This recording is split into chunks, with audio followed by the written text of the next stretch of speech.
Also, Peter's response, it doesn't touch about that, or about the fact that the whole storm was calmed by Jesus. So I will sprinkle in some of the other aspects of the account of Jesus, but it seems like John is just giving us the bare facts. Here's what happened. And it's speculated that probably he did this because whenever the story of the 5,000, feeding of the 5,000 was told, it was often told right between, or Jesus walked on water right between the feeding of the 5,000 and the preaching about the bread of life, which we'll hear about starting next week. They came together, so these are all connected. These miracles are supposed to emphasize something about Jesus, and that's what we're going to press into. So the disciples and the crowd were expecting to take Jesus and make him the king. What they wanted was for Israel to be freed from Rome, their captors. And they totally missed the mission of Jesus. They wanted to be freed from Rome, but what God had in store for them and has in store for us is something even bigger than being freed from a human captive. He wants us to be freed from our own sin and all the consequences that come with that. God has our best in mind, and oftentimes we are settling for something that's a lesser good. And while the disciples and the crowds were pressing to make Jesus king, and they were pressing in and actually physically wanting to make him king, what he did was he diffused the whole situation because he still had to die. And without the death of Jesus, we wouldn't have our best. We wouldn't have God's best. We wouldn't have a relationship with God. And so, while it made sense that Jesus did something amazing, and he is the king, we want to elevate him, Jesus totally dumped water on this fire. People were excited about Jesus, and he sent the disciples away. He packed them in a boat, and he sent them into the Sea of Galilee. He even knew that there was a storm coming. Furthermore, he wanted to be the one to dismiss the crowd. So he let them all go, let them all wonder, and they dismissed. And what did Jesus do after that? He went up to a mountain to pray. And you might think, well, that probably happened a lot. Jesus went up to a mountain to pray. But as I looked, there's really only a few instances when the Bible records Jesus doing this. You might be surprised by that. I was. Jesus didn't go up to the mountainside to pray all the time as it's recorded in the Word. It might have been a habit. But when they do make that a note in the Bible, we know that there's 3 specific instances, and they're all major crises. The first one was when Jesus called his disciples. Right before that, he went alone to lonely places, he withdrew, and he prayed. That's because this was something related to his mission. So he was calling his disciples to join him in his mission. This is a critical juncture. Such an important time that if things might have gone differently, the whole course of his ministry would have been different. Jesus went to go pray. And again, here he did this in this instance. They wanted to take him and make him king, highlighting the fact that this is kind of an emergency and a very crucial point in Jesus' ministry. And the third, does anybody know? When Jesus went alone to pray, Gethsemane. Yep, nailed it. Gethsemane is the garden right before Jesus was crucified. He went to go pray and be alone with the Father. It was so interesting that he went to go pray, and he went to go pray alone when there's an emergency. What do we do when we're in an emergency? It's a great example for us to follow, to go seek the Lord and to pray. But importantly, while he was praying, the disciples were sailing their rickety old first-century boat into the middle of a storm. And isn't that amazing that God already knew that and he let that happen? So I want to underscore one really crucial point is that the crowds, just like the disciples, really didn't know Jesus' mission, and they really didn't know Jesus. So what is Jesus' mission? It says it really beautifully, succinctly, and clearly in Luke 19. It says in Luke 19:10, Jesus came, why? To seek and save the lost. And that is what the disciples were, that is what the crowds were, and that is what we are. We are lost. Good thing Jesus came to seek and to save us. So the first verse it discusses what happened in the storm. In verse 17, it says, "By now it was dark, and Jesus had not yet joined them. A strong wind was blowing, and the waters grew rough. When they had rowed about 3 or 4 miles." I'll just pause it there. So what was happening was that this was about 3, 4, or 5 o'clock in the morning. They were sent away at dusk, so they had been sailing, and then the storm came, so they took down their sail, and other accounts say that they were straining against the wind. They were working really hard, and it was dark, pitch dark. They were probably exhausted. And as that happened, the wind came, and the original language describes it as the shark. The shark, which comes to kill people in the water. This is how the storm was. It was a massive storm, and it was going to kill them, so they thought. I don't know if you've ever been in a situation where you've been in the dark or on a ocean or a lake that has massive waves, or you've been in a situation in a big storm, but I bet every one of us has one of those situations where they've been afraid in that moment. I could recall one. We had a cabin growing up. My dad was kind of a MacGyver, so he got this little junk cabin without road access. And in order to get to it, you have to go about a half mile across the lake. So if it's in the summer, then you got a boat across the lake to get there. And if it's in the winter, then you have to snowmobile across the lake to get there. So this is perfectly our family, and we grew up going to this cabin regularly. One year, though, we had to come back, and it was late spring. There was still ice on the water, and a storm came in, and we had to cross that lake. It was too dangerous to go on a snowmobile, and it was really too dangerous to walk across because the ice was starting to melt. But my dad decided what we would do is he'd strap all of his kids on a rope, and then we'd all march across single file, spreading out enough to not crack through the water and die. It's a really good parenting moment there. But it was stormy, and it was very scary. We had to crawl about a half mile, and it was through slush and cold, and we knew that we were in danger. We knew that we could have broken through the ice and died very easily right then and there. And we were afraid. Or maybe you can recall a situation being in the dark. I remember, or in the waves as well. We went on a family vacation in the summer, and we rented a cabin that had kayaks. So I took our kids out, like father, like son, went across the lake with the kayaks, and it was a beautiful day. But the wind changed, and there's whitecaps on the lake. So we were stuck across the lake, and we had a few inexperienced kayakers, to say the least, across the lake, and we had to go back across the wind. And even that was a little scary. I was wondering if they would even make it. So I tried to huddle them in as close as I could, and we kind of went around the outside. But making it against the wind is a really difficult chore. So maybe you can recall a time that might help you relate to the disciples in the position they were in right now. But it does say that they were distressed to the point of torture, and they're at their wits' end. Being in that position would be very scary, but these disciples, they were fishermen, you remember. They used to be fishermen, so they knew the lake well. They were familiar with storms. They were familiar with a lake. They were familiar with rowing a rickety old boat.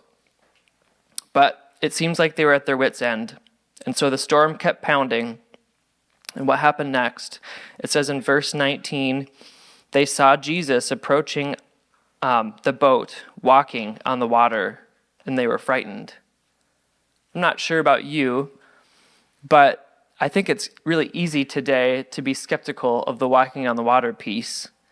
Maybe you think, were they hallucinating, or was this embellished somehow? Well, if that was the case, I don't think that's likely, considering what the disciples did in response to that. This instance, as far as I could tell, was the first instance when the disciples worshiped Jesus.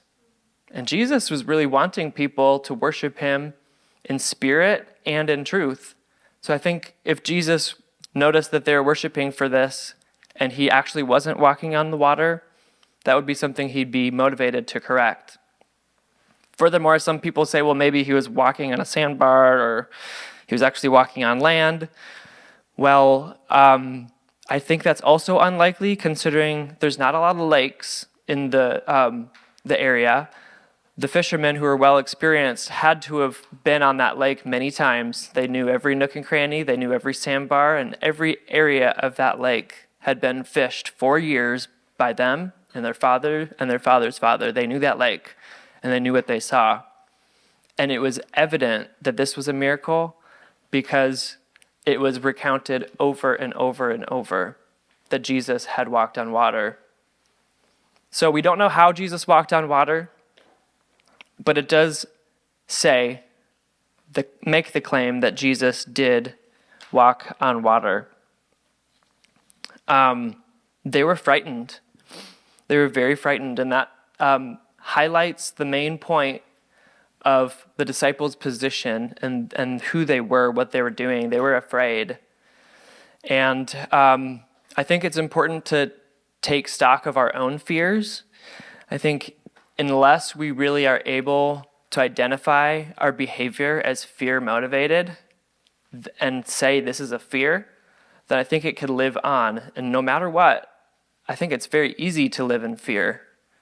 In fact, the most common command in the Bible is do not fear. In one translation, there's actually 365 references for do not fear, one for every day of the year. I think that underscores and highlights the fact that we are a people of fear, and it's easy to be afraid.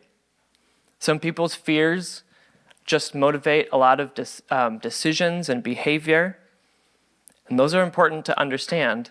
But other people's fears are debilitating and even clinical.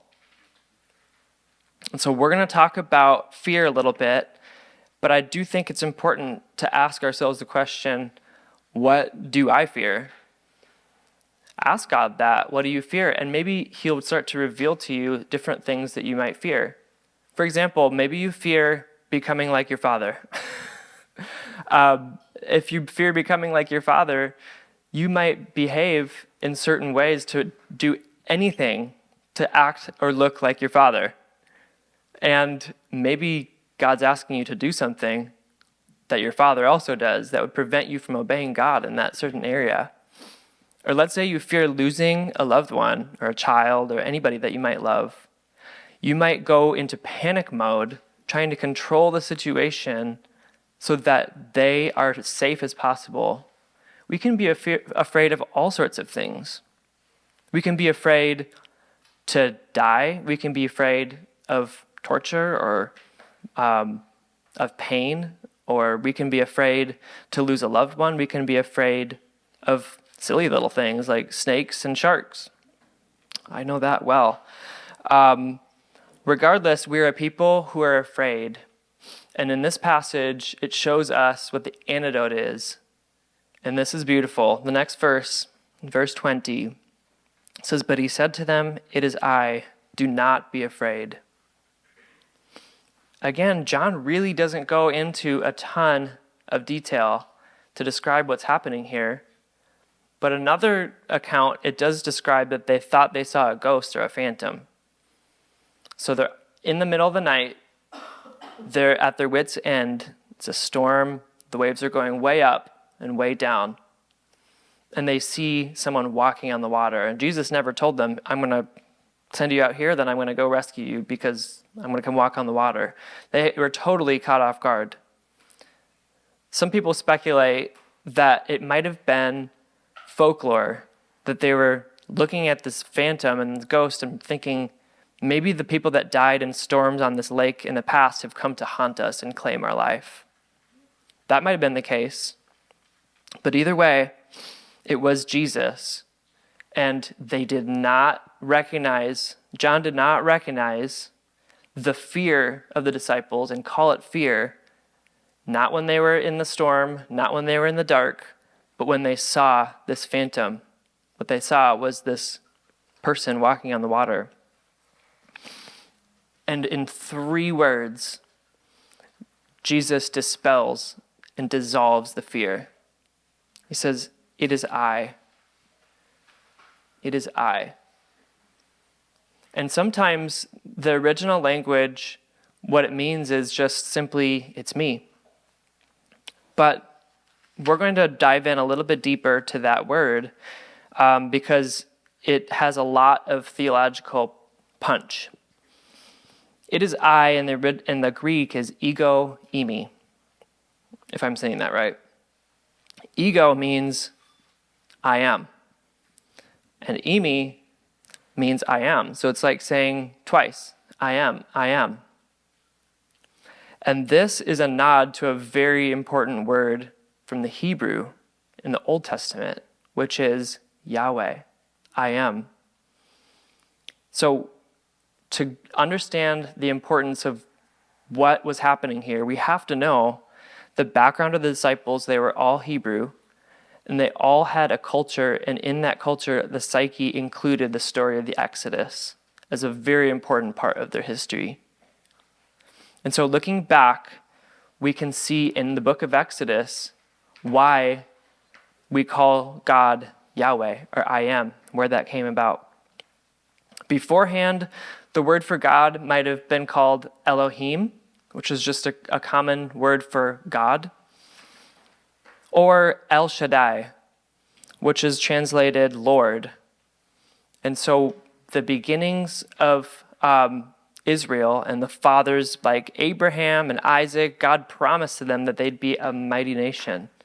And so calling the Lord El Shaddai, the Lord all-powerful, it carries with it the connotation that God has power and that he has the ability to make good on his promise. He promised them, even though Abraham was as good as dead, he was old, that you're going to become a mighty nation, that you're going to have many ancestors. He had no children. So to know that he's El Shaddai is actually very important.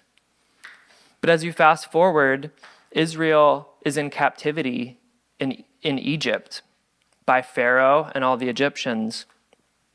And these guys were worshiping all sorts of gods. They had their own names, like names that mean revealer or concealer.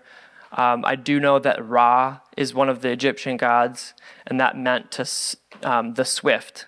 So there's all sorts of gods that in Egypt where they each had their own little place, their own little dominion. And then Moses steps on the scene, and he was raised in the palace, but then exiled after murdering an Egyptian. And if you want to follow along in the story, you can go to Exodus 3.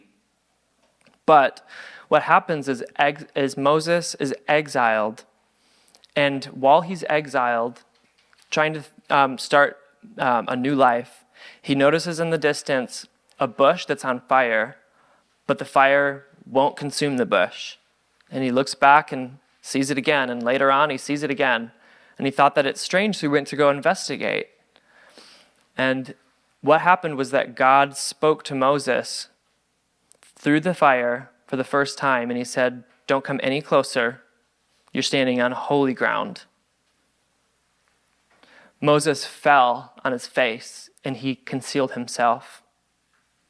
And God said, I've heard the cries of my people. They're in captivity, and their cries have reached me, and I am going to save them. I'm going to deliver them. And I'm going to bring them into a country that's abundant, flowing with milk and honey, and they're going to be safe. They're going to be my people, and they're going to worship me there. I don't know what you would do in that situation, but what Moses did was he said, "Who am I? Who am I to help with this?" And God, in his wisdom, he wanted to use Moses. And so what he did was he said, "Moses, I'll be with you. I'll be with you." And I think that brought Moses a degree of comfort. He's saying, Moses, it has nothing to do with your weaknesses and your stutter and your failings and how awful you are and your sin. It has everything to do with what I'm going to do and what I want to do through you. So he says, I'm going to be with you. And what he does is he sends Moses to go tell Pharaoh to let his people go into this promised land, to release them from their slavery. But Moses said, well, who should I say sent me? He asked for the first time what God's name is. And God says, I am who I am. So when they ask that, tell them, I am has sent me, has sent you. Just like what Jesus says when he was on the water, is I am. The great I am.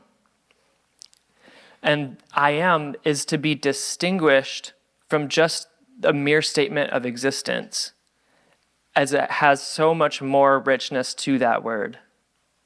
It might stand in opposition to atheism to say that just God exists, but also he's saying that he is existence and that he made our existence, that he's the Lord over all existence for all of time.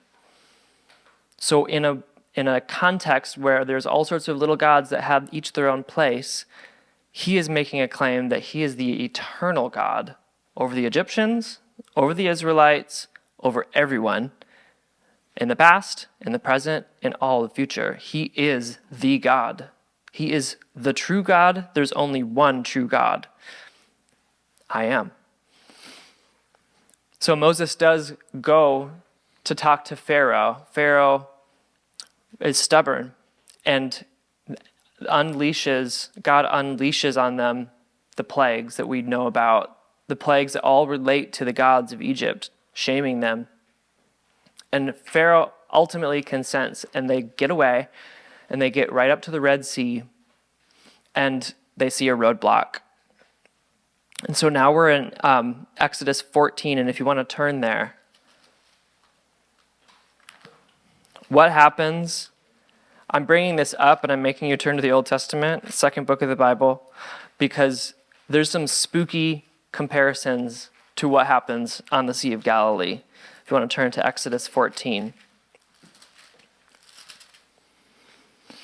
As they see the Red Sea, they think they're roadblocked. And so they freak out. The Israelites, they turn to Moses and they say, aren't there enough graves in Egypt that we'd have to die here now? You sent us out. It would be better to be slaves than to die. And I think here we see again that the Israelites had no idea what God was doing here. They didn't know the future, so there's some way to relate to them in this, but they just had no concept of what was good, better, and best for their life. And so they complained. And in verse 13, Moses says a really awesome promise. He says, don't be afraid. Stand firm. You will see the deliverance of the Lord. The deliverance the Lord will bring you today. The Egyptians you see today, you'll never see again. The Lord will fight for you. You need only be still. And so he says the promise that we shouldn't be afraid. And then the Lord says to Moses, why are you crying out to me? Tell the Israelites to move on. And so they were expected to just move right towards the Red Sea. And what happened was that through Moses, the Lord opened up the path so that the people could walk through the water with a wall of water on the left and a wall of water on the right. And they walked through to safety. The Egyptians came after them, and they all died because they released the water. And then the Israelites worshiped the Lord. They believed the Lord, and they said, this is God. This is the I am. So there are some similarities between this story and our passage right now. One of them is that the people cried out to God. Moses cried out to God, the Israelites cried out to God, and the disciples cried out to God. And we ought to be a people that cry out to God as well. But how important is it to know that God, though he's all-powerful, he in his character wants to respond to the cry of the people, to our cries. It says in Isaiah, one of my favorite verses, that God longs to be gracious to us and he rises to show compassion. In another account of this Jesus walking on water story, it says that Jesus was about to pass by the disciples in the boat. He was just going to pass on by, even though he knew that they were straining, even though he knew that they were suffering. In this, we don't see a cold God, but we do see what causes him to turn. And right away, it was the cry of his people. They cried out to him. And it's as if God can't help it but help people who are in need, crying out to him. After Moses confronted I am in the burning bush, he passed by his presence before him. And he was about to pass by in the boat, but they cried out to him. So I think that's just a beautiful picture of the heart of God, to seek and save the lost and to give compassion to his people. The second thing is that God did expect a response. And with the Israelites and with Moses, we do see that God expects us to do something in response to what we believe. We're going to come back to that because Peter's response, I think, is the coolest part of the story. Also, it's very similar that God was with them to work mightily. God's a with me God. He is with us. He is with us in our suffering. He's with us in our difficulty, in our trial. And you might be going through something difficult right now or trying to wrestle with God about why this is happening. One thing that brings comfort is to know that God is with you. He promises that. And so the main point I see John making in this story is that knowing who Jesus is changes everything. It is I. Do not be afraid. Seeking his glory will remove all your fears and certainly change everything about your life. The realm of knowing who God is, his character, the great I am, his names, and us experiencing or being exposed to that on earth and responding to that is the realm of faith. And so we're going to break down Peter's response because it shows us very important insights into what faith is and what it isn't. And also it shows us that the fear that we can have inhibits our faith. Those two things work in contrast to one another. So the account of what happened when Peter saw Jesus walking on the water is found in Matthew 14. So flip there, please. And I'm just going to read what Peter did when he saw Jesus walking on the water. Matthew 14, verse 27. But Jesus immediately said to them, "Take courage, it is I, don't be afraid." "Lord, if it's you," Peter replied, "tell me to come to you on the water." "Come," he said. Then Peter got down out of the boat, walked on water, and came toward Jesus. Whoa. So Peter's walking on water now. But when he saw the wind, he was afraid, and beginning to sink, cried out, "Lord, save me." Immediately Jesus reached out his hand and caught him. "You of little faith," he said, "why did you doubt?" And when they climbed into the boat, the wind died down. Then those who were in the boat worshipped him, saying, "Truly you are the Son of God." Peter, I really like reading about him. His personality is so interesting. He fails so publicly and is so vocal, and he's a ready, shoot, go. He doesn't think things through very, very well oftentimes, but he's very passionate as well. But in this story, we see that Peter both fails and does something amazing that none of the other disciples did. He walked on the water, and then when he saw the waves, he started to sink again. So a couple observations about Peter should apply to how we're to respond when we see the divinity and the awesomeness of God displayed before us. One is that Peter initiates. It wasn't necessarily God that said, now you should walk on the water, but Peter thought, God, if that's you, come, tell me to come, and I'll walk on the water. Because faith does initiate. Another thing is that faith is always in something. And that thing that the faith is in is the important part of faith. To demonstrate this, I have an assistant, Luca, and she's going to help me demonstrate how faith in something is really what matters. You can clap for her since she is a wonderful assistant. We have 2 chairs here. Maybe we'll put them up there so people can see them. If you can't see them, want to lift them up?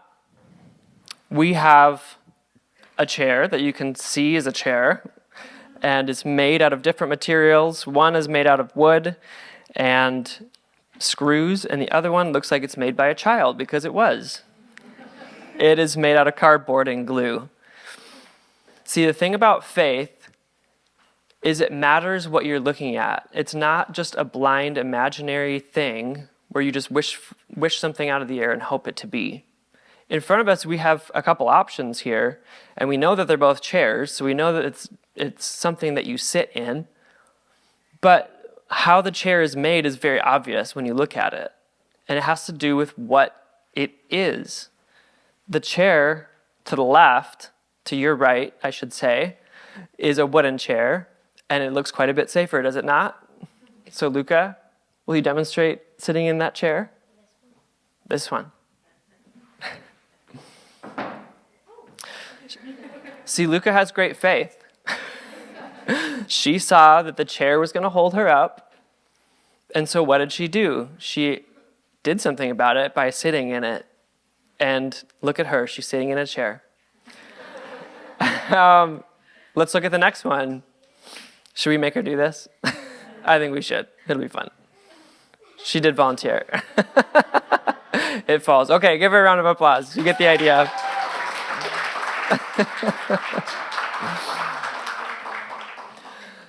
See, the quality of the chair dictates our faith. And when we look at the quality of our God, it dictates our faith. When Peter says, Jesus, come, tell me to come out on the water, what is he doing there? He's making sure that he can stand on something, which is God's word. So Peter's faith needs to be in the word of God. That's why he asked Jesus to tell him to come, so that when Jesus said come, he can root that in something that God had told him to do. And if God has told us to do something, then we can do it. He's given us the ability to do that. Lastly, faith is always accompanied by action.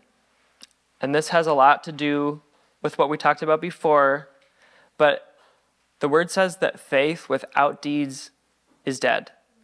And your faith, seeing and encountering who God is, will express itself in what you do. It will. It definitely will. And if it doesn't, then you're not necessarily seeing the same thing. All right? So faith is always accompanied by action and expressed in action. When God says, I love you, he demonstrates it. He died on the cross. When God says, I am powerful, he demonstrates it by rising from the dead. When we say, God, I believe you, we demonstrate it by obeying him. And so the last thing about Peter's response is that he did take his eyes off of Jesus to look at his circumstances around him, the wind and the waves. And what did he do? He began to sink and panic and flounder. Failure is still a reality. Just because we have faith does not mean that we won't fail. But the beautiful thing is that God bakes this all into the cake. He already knows it. He already knows it. He still invites us to know him and to follow him, and we will mess up. We're going to screw up. It's not that God doesn't know it, but it's just part of the game. Failure is still a reality. So we do need to focus on Jesus, and we do also need to realize that there's going to be a time when we may fail. But what does a good father do? A good father doesn't look at his kid who's making his first steps or his second steps or starting to do something new and say, I did that. What a worthless piece of crap. He looks at his son or his daughter and celebrates every little step. He's excited. He's a good father. And so this is, I'm going to share something with you. Basically, there's a story behind a particular struggle that I had before I was a Christian, and that is the question, am I enough? Is my faith enough? Is it going to save me? And I don't seem to be very worthy. Is my love enough? So one morning, I was a pretty little kid. I remember reading the Bible before anyone woke up and just being struck by the fact that I'm not worthy. I'm not enough. So I came down, and my mom, who is a Christian, was in her living room, and she was up before everybody else, usually reading her Bible. So I came up and sat on her lap, and I was just describing for her just the difficulty that it was to feel like I wasn't enough, that not worthy of God saving me, and my love for God is not enough. I don't think I ever can. And it was kind of a crisis moment, even though I was pretty little. I understood that I wasn't worthy. But later on, my wife, and she doesn't know this, but she wrote a poem about that exchange between my mom and I, because on our wedding day, we also got married on my mom's birthday. So she wrote a poem about this and about this struggle, is my love enough? So she had the poem. We basically wrote a song from this poem, and Kayla would have me know that it's not necessarily her that wrote the music, but we had somebody else write music to it, and then later on I produced it, we put it on the radio, and it's just been a fun message. But I wanted to share it with you because I think it hits on the nagging question, am I enough, and is my love enough, is my faith enough? So Lexi, if you can play that, you can follow along with the lyrics in the back. So what I learned later on is the gospel. And the gospel tells us that we're not enough, but that Jesus makes us sufficient. What we learned from the feeding of the 5,000 is that the little boy gave all he had, which was just a couple loaves and fishes, and Jesus multiplied it and did something that only God can do. What Peter did was that he said he can step out of the boat and step onto the water, and God made him walk on that water. And so God makes us enough. God makes us sufficient. And whatever we have to believe in him, believe in him. A great verse is 2 Corinthians 3:5. I didn't include it on the slides, but if you want to write it down, it is not that we think we are sufficient to do anything on our own. Our sufficiency comes from God. It's an awesome promise that God makes us sufficient. And he made Peter sufficient and did amazing things in his life. And I think he wants to do amazing things in each one of our lives. Powerful things that can only be explained by miraculous God. My life verse, I think, also ties into this passage, so I really wanted to share that with you. Psalm 73, it says, "Yet I'm always with you." God is with us. "Yet I am always with you. You hold me by my right hand, just like he held Peter by his right hand. You guide me with your counsel, and afterward you take me into glory. Whom have I in heaven but you, and earth has nothing I desire besides you. My flesh and my heart may fail, but God is the strength of my heart and my portion forever." So our transformed life is the current miracle. God doesn't necessarily say that we should try walking on water, but he does say to follow him. And by our very life, the world can see that God is the great I am. Last verse in the passage, verse 21, says, immediately the boat reached the shore where they were heading. So really, the miracle of Jesus walking on water, what I learned is that it's not just one miracle. It's that Jesus walked on the water, Jesus calmed the storm, Peter walked on the water, and then now we see that they immediately arrived. As if miraculously, right when they stepped in the boat, they were where they needed to be. There are many miracles that God has done. Let's trust in him. Let's pray.